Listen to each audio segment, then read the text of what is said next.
मेरे पिताजी के पास में और बोला आपको पता है अंकल कि आपका बेटा नशा करता है और छुटकारे के लिए अब तो ये एक ही चीज करना है, नशा बंद करना है। छोड़ने की जब भी कोशिश करते थे तो 2 दिन 3 दिन के बाद में पता नहीं क्या होता था, मैं फिर से जाके नशा कर लेता था। अगर मैं गिनूं तो 15-20 बारी मैंने छोड़ने की कोशिश करी होगी, लेकिन छोड़ नहीं पाता था। तीसरे दिन, चौथे दिन, 5वें दिन, 1 हफ्ता।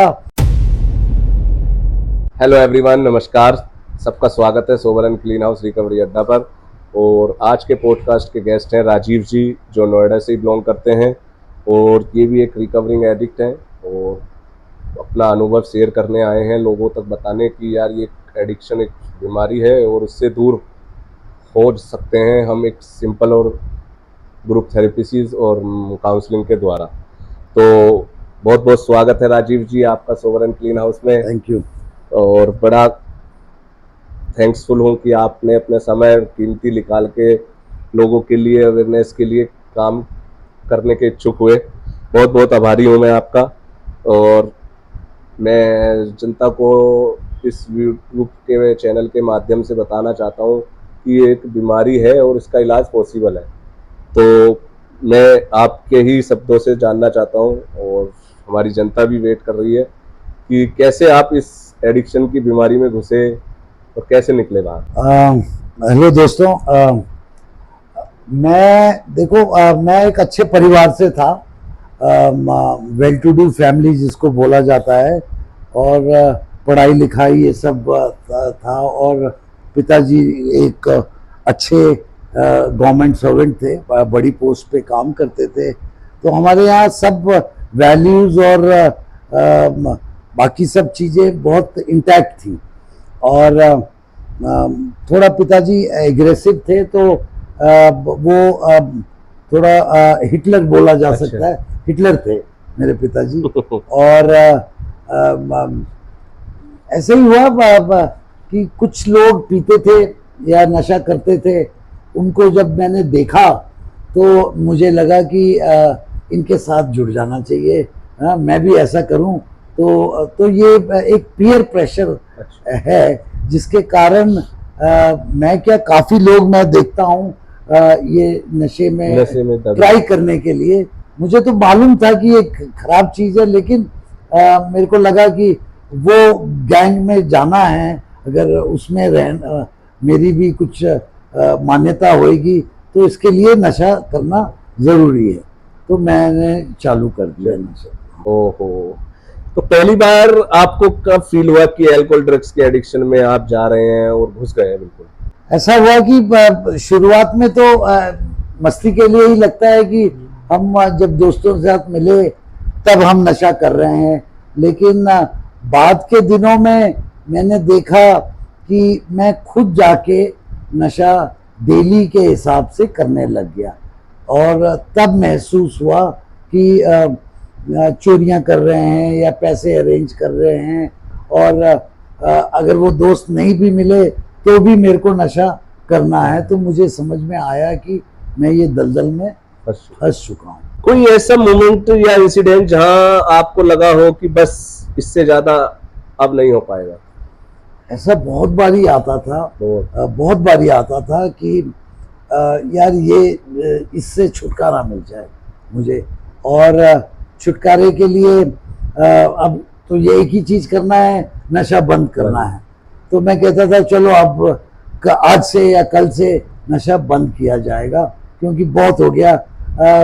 पैसे भी नहीं हैं, समाज में भी लोग बात करने को तैयार नहीं हैं, घर वाले अलग प्रेशर डाले हुए हैं।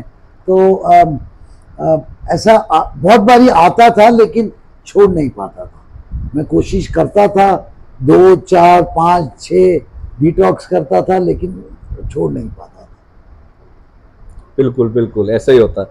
शुरुआत में तो एडिक्शन को जैसे जस्टिफाई करते थे फ्रेंड या स्ट्रेस या मजे के लिए।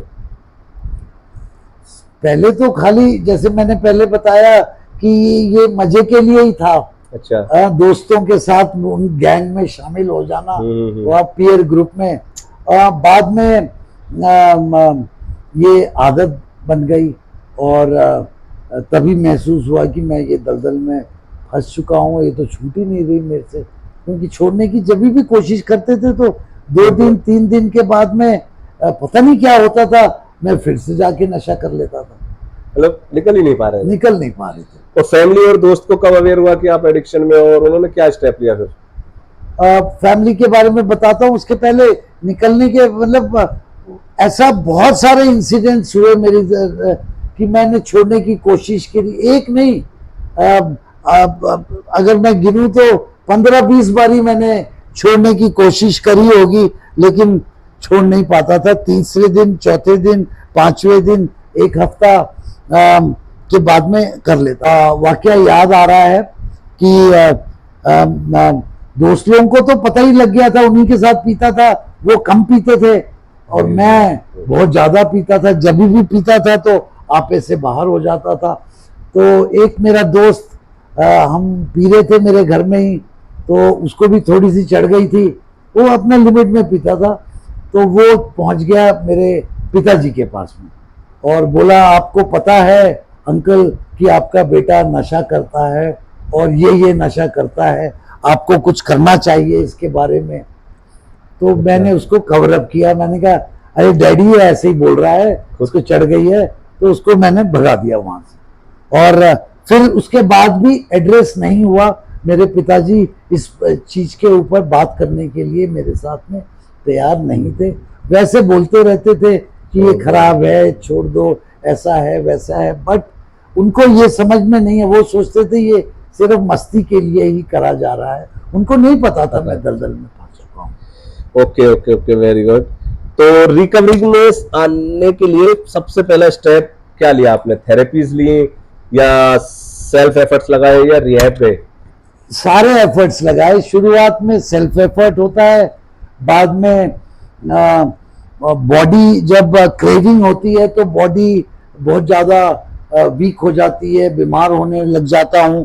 तो मैं डिटॉक्स नर्सिंग होम में जाके डिटॉक्स करवाता था। अच्छा। 3-4 दिन एडमिट कर देते थे पिताजी, कोई भी आसपास वाले डिटॉक्स में, और 10-15 हजार का बिल आता था, वो भर के आ जाते थे फिर कि अब बेटा ठीक हो गया है, अब घर ले आए हैं, अब मत नशा करना। वो फिर 5-6 दिन बाद मैं फिर अड्डे पे पहुंच जाता था। तो हाँ, और जो तीसरा पार्ट है, जब डिटॉक्स भी काम नहीं किया, सेल्फ एफर्ट काम नहीं किया, शुरुआत सेल्फ एफर्ट से ही हुई थी, बाद में डिटॉक्स किया और फाइनली रिहैब में जाना चालू कर दिया और फिर भी छोड़ नहीं पा रहा था। तो रिहैब का एक्सपीरियंस कैसा था आपका? मैं थोड़ा रिहैब के मामले में थोड़ा डिफरेंट हूँ। मेरा थोड़ा व्यवहार बहुत नेगेटिव हो जाता था रिहैब में, और मैं जिस परिवार से था तो मैं थोड़ा रेबल पैदा हुआ था।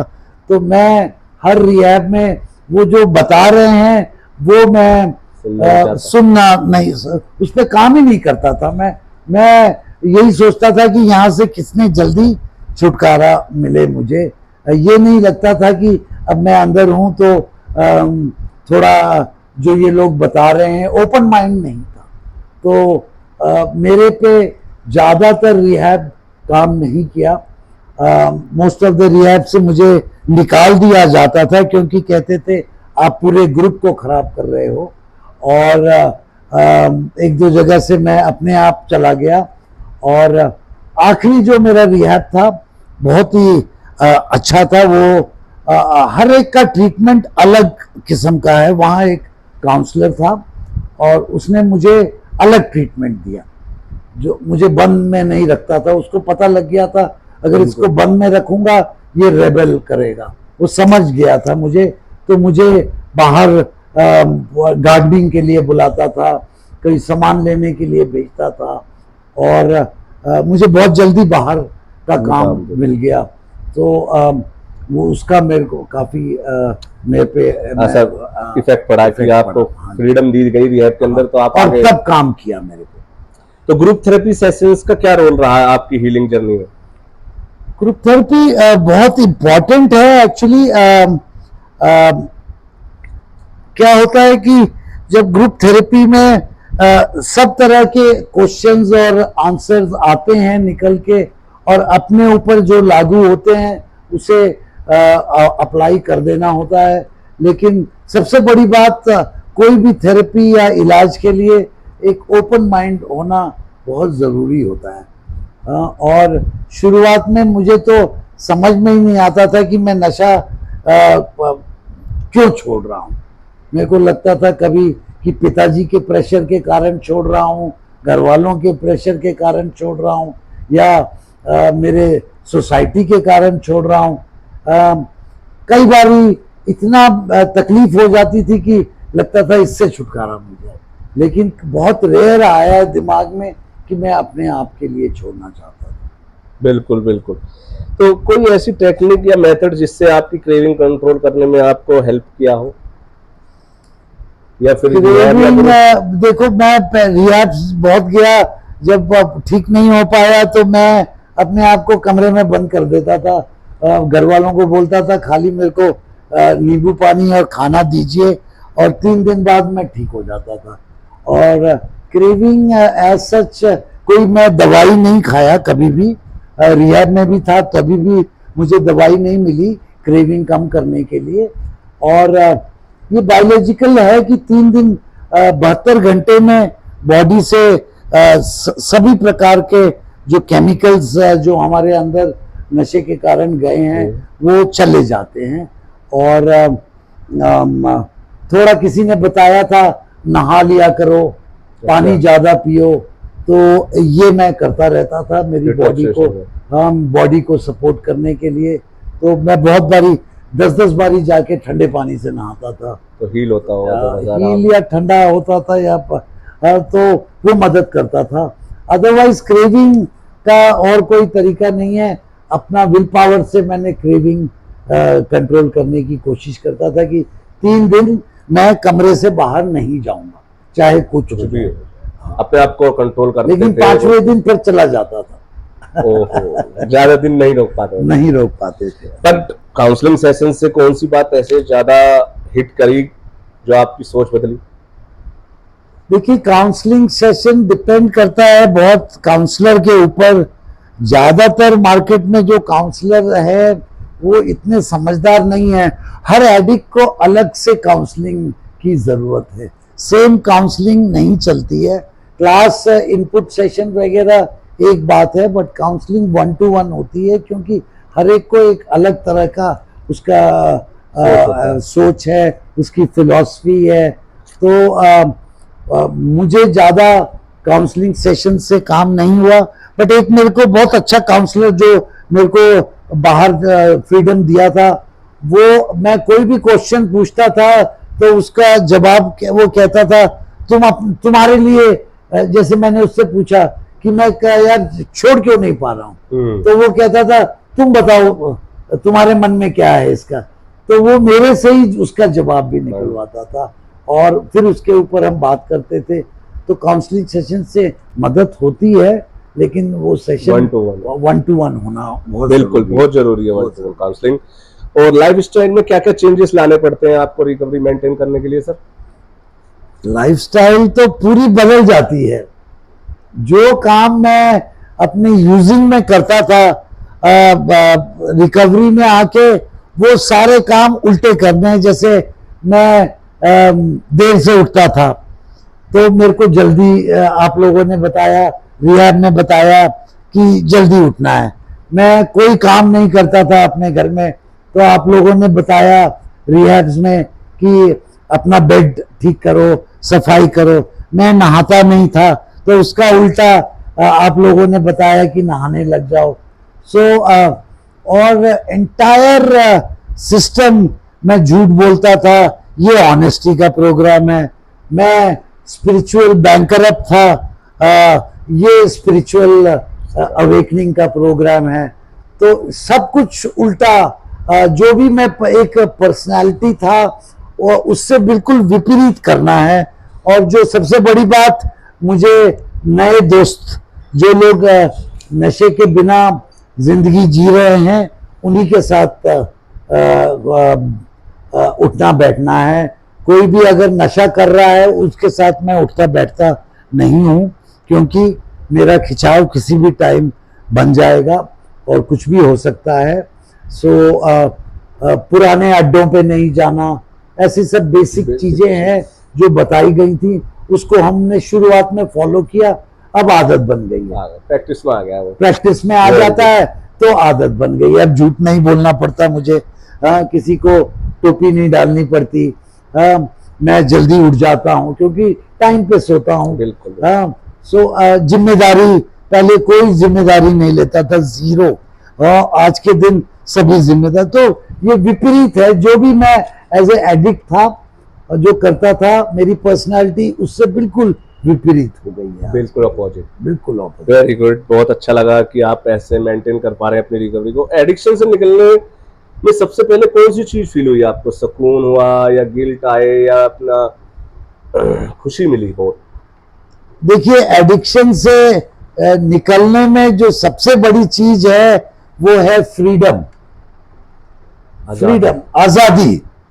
मेरे को बंध के नहीं रहना, नहीं तो मैं सुबह उठता था तो नशा तकिए के नीचे मेरे को चाहिए, फिर मेरे को पैसे बंदोबस्त करने थे, फिर मैं कहीं जैसे अगर बाहर आउट स्टेशन जाना है तो मैं इतना सारा नशा अपने साथ लेके जाता था कि खत्म ना हो जाए और मेरी तबीयत खराब हो जाएगी। और ये जो आजादी है कि बिना नशे के मैं कुछ भी कहीं भी, मेरे को कुछ डर नहीं लगता है कि अभी मेरे को आप बोलिए कि मेरे को दूसरे सिटी में जाना है, तो अगर नशे के दौरान मैं पहले नशे का आता जुगाड़ करना होता था, आज के दिन मेरे को कुछ, तो सबसे बड़ी चीज है आजादी, बहुत बड़ी चीज, बहुत बड़ी चीज जो हम एडिक्शन में आपने फेस किया, हमने फेस किया, एडिक्शन की गुलामी, नशे की गुलाम में थे हम, और एडिक्शन से दूर जाते ही हमें लगा कि हम फ्रीडम में हैं, फ्रीडम में। Very nice. आपके हिसाब से ये सबसे बड़ा मिथ है एडिक्शन और रिकवरी के बारे में, सही है या फिर अफवाह है, ये झूठ है? एडिक्शन एक बीमारी है, लाइलाज बीमारी है, ये झूठ नहीं है। ये अभी वर्ल्ड हेल्थ ने भी इसको बीमारी अपने डॉक्यूमेंट्स में बोल दिया है। और जैसे हम तो यही एग्जांपल देते हैं कि जैसे किसी को शुगर की बीमारी है तो वो चीनी नहीं पीता, नहीं खाता है। उसी तरह जिसको नशे की बीमारी है वो कोई भी किसी भी तरह का नशा कभी भी जिंदगी में नहीं कर सकता, क्योंकि जब मैं पहला नशा लेता हूं तो मेरे को और की भूख हो जाती है और फिर एक बारी दोबारा मेरी गाड़ी पटरी पे चल पड़ जाती है और मैं फिर वहीं पहुंच जाता हूं जहां से मैं रिकवर होके आया हूं। सो ये पक्की वाली बीमारी है, पहले समझ में नहीं आती थी, अब रिकवरी में आके समझ में आई है। और हम दूसरे लोगों को भी बोलते हैं कि ये एक बीमारी है और लाइलाज बीमारी है, इसे एक दिन के हिसाब से अरेस्ट किया जा सकता है।